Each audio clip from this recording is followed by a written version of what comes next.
Evangelho de Jesus Cristo segundo João. Naquele tempo disse Jesus aos judeus: Se eu der testemunho de mim mesmo, meu testamento não vale. Mas há um outro que dá testemunho de mim, e eu sei que o testemunho que ele dá de mim é verdadeiro. Vós mandastes mensageiros a João, e ele deu testemunho da verdade. Eu, porém, não dependo do testemunho de um ser humano, mas falo assim para a vossa salvação.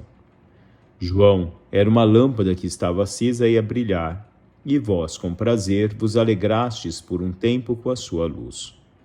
Mas eu tenho um testemunho maior que o de João, as obras que o Pai me concedeu realizar. As obras que eu faço dão testemunho de mim, mostrando que o Pai me enviou. E também o Pai que me enviou dá testemunho ao meu favor. Vós nunca ouvistes sua voz, nem vistes sua face, e sua palavra não encontrou morada em vós, pois não acreditais naquele que ele enviou.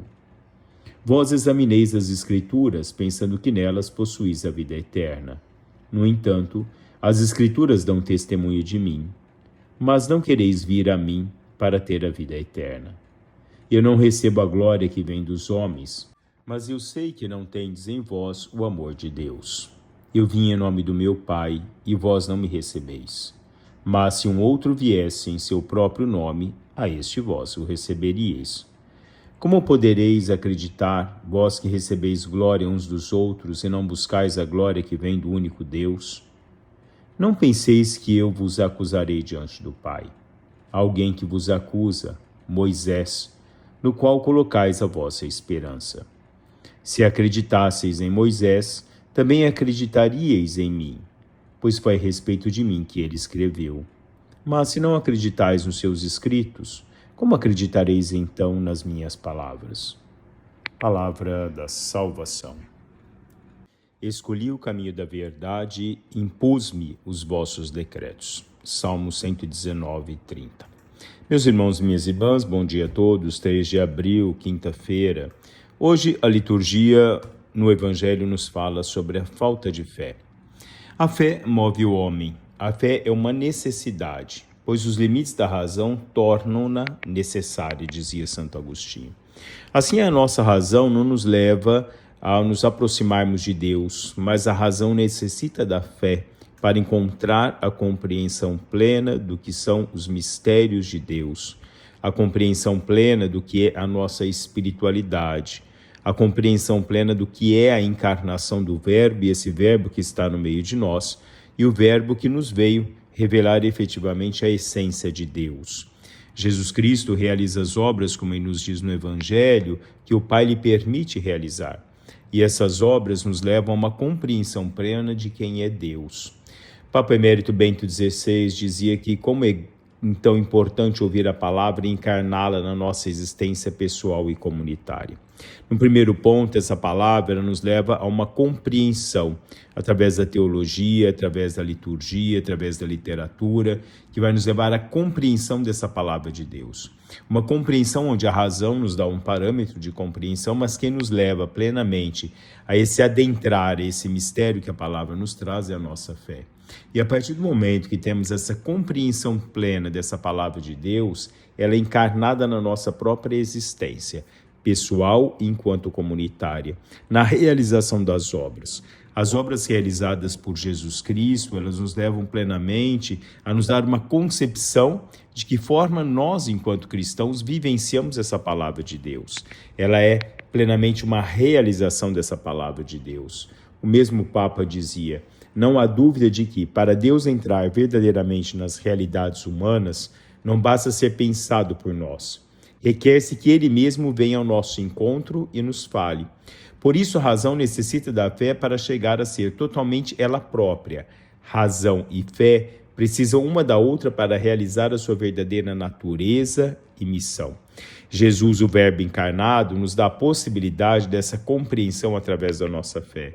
O nosso conceito de razão nos leva a adentrar, a podermos ter a capacidade de discernimento desse contexto pleno de fé, dessa presença de Deus. A própria vida se manifestou na carne, dizia Santo Agostinho, para que nessa manifestação, aquilo que podia ser visto com o coração, também fosse visto com os olhos. Assim, Jesus nos dá a plena possibilidade de ver com os olhos aquilo que nós trazemos ou sentimos no nosso coração.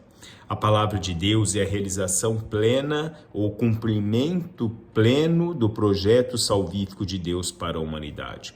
Se o Antigo Testamento nos traz efetivamente a palavra que é transmitida de Deus para os diversos profetas, ou a realização nessa história plena que se realiza em cada acontecimento que compõe a história da salvação, em Jesus Cristo efetivamente nós temos o Verbo que realiza as obras do próprio Pai, as obras do próprio contexto da divindade no meio de nós. Esse ato de agregar-se, esse ato de estar no meio de nós, o ato daquele que nos mostra através das obras que o Pai, ou que Ele é o enviado do Pai. E por Ele nós vivemos, a Ele nós vivemos e nos dirigimos no dia a dia da nossa vida. É essa palavra, como dizia o Papa Bento XVI, que encarna em nós. Essa palavra que se torna existência pessoal. A partir do momento que nós realizamos através dessa palavra também, ou deixamos realizar que essa palavra realize-se em nós através das nossas obras no nosso dia a dia. Quem me vê, vê o Pai, dizia Jesus. Assim, as obras realizadas são as obras que se realiza por intermédio de Deus através do Filho unigênito. Nós somos presença de Deus quando nós nos abrimos que essa graça efetiva de Deus se realiza através de cada um de nós pela ação do Espírito Santo. Nós somos presença plena dessa palavra de Deus que se realiza. Presença desse mistério que age por meio de cada um de nós. Que nós criamos sempre nessa palavra, deixamos sempre com que essa palavra possa se encarnar em cada um de nós, para que sejamos manifestação desse Deus no meio da humanidade. Um bom dia a todos, louvado seja nosso Senhor Jesus Cristo, para sempre seja louvado. A graça de Deus que se faz na sua própria vida, no nosso dia a dia. Queremos agradar a Deus, negando a nós mesmos, a servindo a Deus no nosso dia a dia. São João da Cruz